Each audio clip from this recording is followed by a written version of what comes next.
So guys, for the first step, you want to press on the Windows key and X on your keyboard at the same time, which will now pull up this. Now using the arrow keys, you want to scroll down till we find Device Manager. Now you want to click on Enter, which will now pull up the Device Manager. Another way to get here is by pressing on the Windows key and then just searching for Device Manager, then click on Enter. And now once we're here, you want to click on the Tab key on your keyboard, which will now highlight your computer name. Now you want to use the arrow keys. You want to go down until we get to Mice and Other Pointing Devices, and then click on the right arrow key,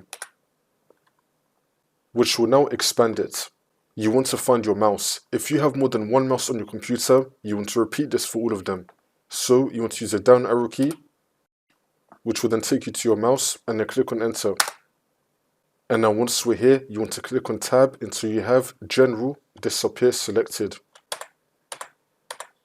As you can see, General is now selected. Now use the right arrow key, which will then take you to the Driver tab. Click on the Tab key on your keyboard until we get to Uninstall Device, and then click on Enter on your keyboard.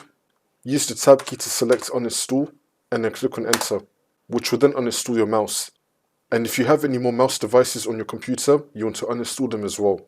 Next, you want to click on the Windows key and X on your keyboard at the same time, which will now pull up this. We're going to restart our computer. Once our computer restarts, your mouse drivers are going to be reinstalled again, and then the problem should be fixed. So we're just going to scroll down with the arrow keys till we get to Shut Down or Sign Out. Click on the right arrow key, scroll down with the arrow keys, and then click on Enter on Restart. Your computer is going to restart. Once you're back in Windows, the problem should be fixed.